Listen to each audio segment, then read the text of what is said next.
जय श्री राधा रानी सरकार की, जय श्री कृष्ण भगवान की, जय श्री गौरी शंकर जी भगवान की, जय श्रीमद् भागवत महापुराण की, जय सदगुरुदेव श्री बंसी वाले महाराज की। श्रीमद् भागवत महापुराण के चौथे स्कंद के चौथे और पांचवें अध्याय की कथा आज हम आपको सुनाने जा रहे हैं। इन अध्यायों में भगवान शिव और माता सती की कथा का वर्णन आता है। तो कथा इस प्रकार है। मैत्रेय ऋषि आगे की कथा का वर्णन करते हुए विदुर जी से कहने लगे हैं, हे विदुर जी, भगवान शिव जी ने मना किया है, लेकिन फिर भी हठ करके आज सती जी अपने पिता के घर चलने को तैयार हो गई हैं।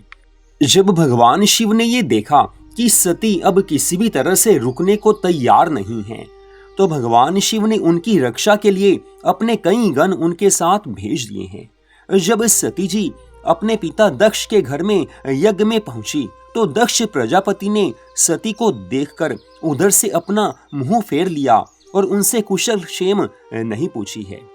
अपने पिता का ऐसा व्यवहार देखकर सती जी अपने मन में सोचने लगी कि यह सब पति की आज्ञा ना मानने का ही फल है, अतः मुझे यहाँ से वापिस लौट जाना चाहिए। सती जी की माता के अलावा जो अन्य स्त्रियां उस यज्ञ में आई थी, वे ये सोचकर कि कहीं दक्ष प्रजापति बुरा ना मान जाएं, सती जी से प्रेम से बोले भी नहीं।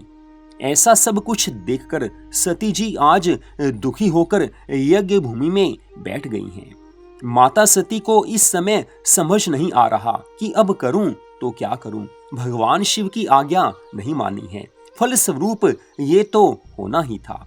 जब याज्ञिकों ने भगवान शिव जी के नाम की आहुति देने के लिए पूछा, उस समय दक्ष प्रजापति ने महादेव जी के प्रति कई आलोचना वाले कटु वचन कहे हैं और ये कहा कि हमने देवताओं और ऋषि मुनियों की सभा में शिव जी को यज्ञ में भाग ना देने का शाप दिया है, अतः आप उनके नाम की आहुति बिल्कुल भी मत दें। भगवान शिव जी के प्रति आज पिता के मुख से ऐसे कटु वचन सुनकर सती को क्रोध आया है कि कैसे वो शिवजी को यज्ञ में भाग ना देने की बात कर रहे हैं। दक्ष प्रजापति आज पाप कर्म करने जा रहे हैं, लेकिन माता सती को आज क्रोध आया है। वो यज्ञ मंडप से उठकर खड़ी हो गई और अपने पिता को सुनाकर इस तरह कहने लगी कि हे पिताजी, आप शिवजी की महिमा को नहीं जानते हैं। वे समस्त देवताओं के भी देवता हैं और किसी से वैर भाव नहीं रखते हैं। आप अपने अज्ञानवश बिना विचार किए उनसे शत्रुता मानते हैं, लेकिन महादेव जी प्रभु तो समस्त गुणों की खान हैं, उनसे बढ़कर कोई हो नहीं सकता। आपने उनके भयंकर स्वरूप को तो देखा, किंतु उनके गुणों को नहीं पहचाना है। सनकादिक ऋषि और नारद आदि मुनि भी उनके चरणों का स्मरण अपने हृदय में करते हैं। आपका पद ऐसा नहीं है जो आप उनकी बराबरी कर सको, क्योंकि भगवान शिव तो त्रिलोकी भर में सर्वश्रेष्ठ हैं। आप उनके प्रति ऐसे अभद्र शब्द कहकर उनका अपमान कर रहे हैं, ये उचित नहीं है। आप मेरे जन्मदाता हो, इसलिए आपसे मैं कुछ नहीं कह सकती हूँ, परंतु मैं अपने इस शरीर को जो आपके द्वारा उत्पन्न हुआ है, क्रोध करके अभी त्याग देती हूँ, जिसके बाद मेरा और भगवान महादेव जी का आपसे कोई भी संबंध नहीं रहेगा और उनसे वैर करने का फल आपको अपने आप मिल ही जाएगा। आज माता सती क्रोधित हुई हैं। इस प्रकार कहने के बाद आज सती जी ने उत्तर दिशा की ओर अपना मुख करके योगाभ्यास द्वारा अग्नि प्रकट करके अपने शरीर को भस्म कर दिया है। आज त्रिलोकी भर में हाहाकार मचने लगी है। जब भगवान शिव के गणों ने सती की ये दशा देखी, तो उन्होंने क्रोधित होकर उपस्थित जनों को मारने के लिए अपने अस्त्र शस्त्र उठा लिए हैं। उस समय शिव गणों के मन की बात जानकर भृगु ऋषि ने उनकी रक्षा के निमित्त कुछ मंत्रोच्चारण करके अग्नि कुंड में आहुति दी है। उस आहुति के फल स्वरूप अग्नि पुरुष, वेताल और वीरभद्र नामक 3 व्यक्ति प्रकट हुए हैं।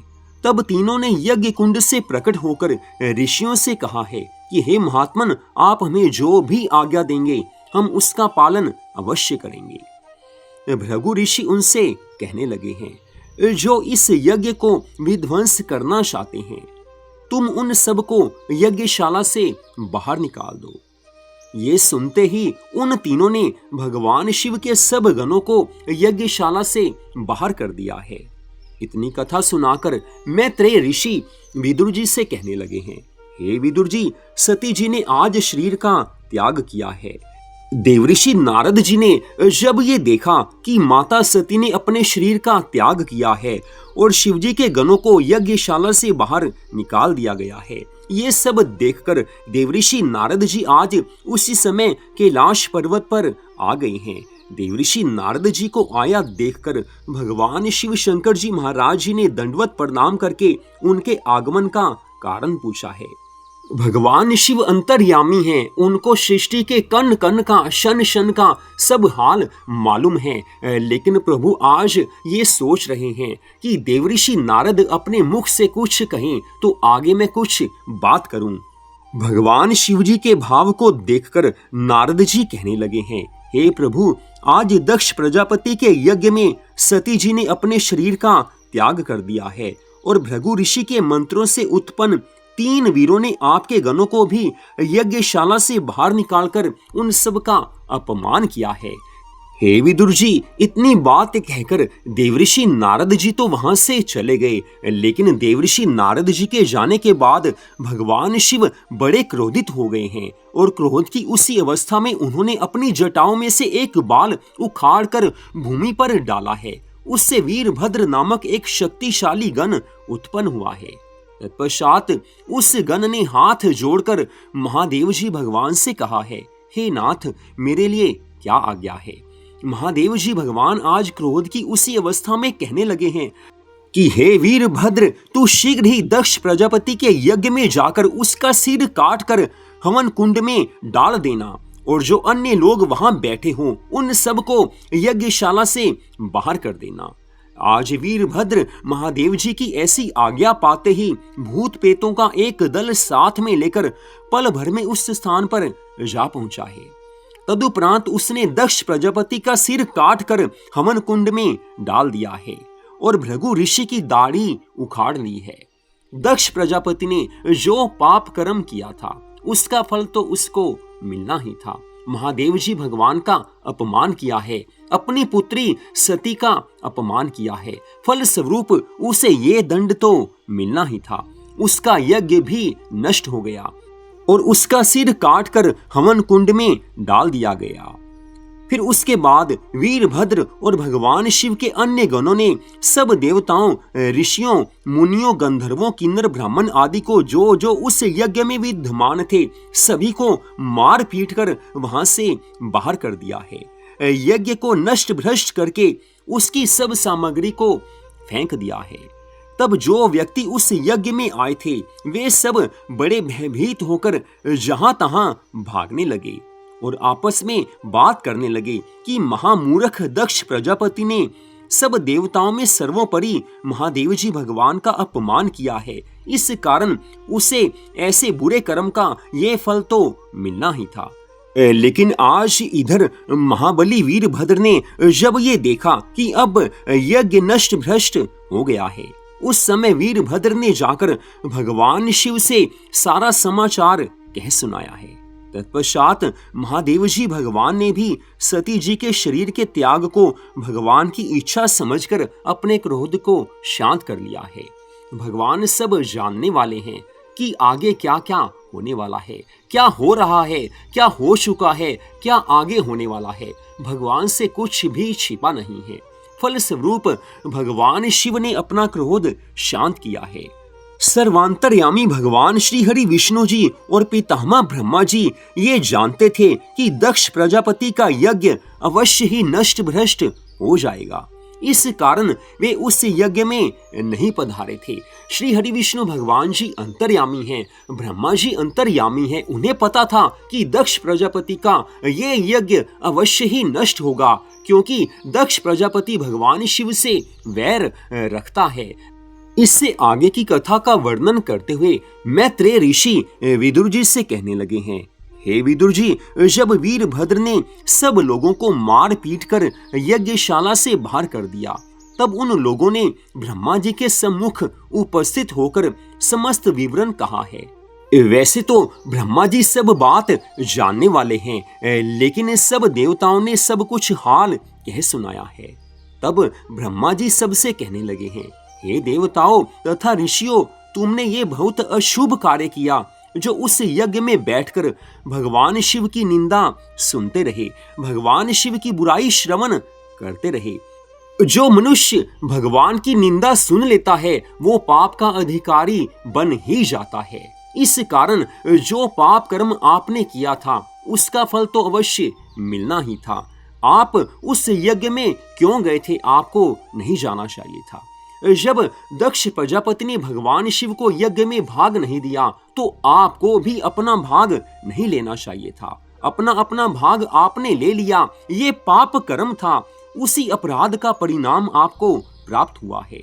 भगवान शिव शंकर जी से बढ़कर सर्वश्रेष्ठ प्राणी तीनों लोकों में तथा देवताओं में कोई नहीं हो सकता।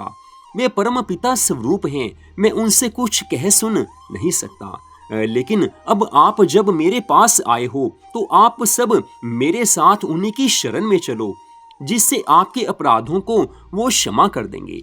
भगवान शिव दया करते हैं, सब पर कृपा करते हैं, आपको अवश्य भगवान क्षमा कर देंगे। तदुपरांत आज ब्रह्मा जी समस्त देवों और ऋषि मुनियों सहित कैलाश पर्वत पर आ पहुंचे हैं।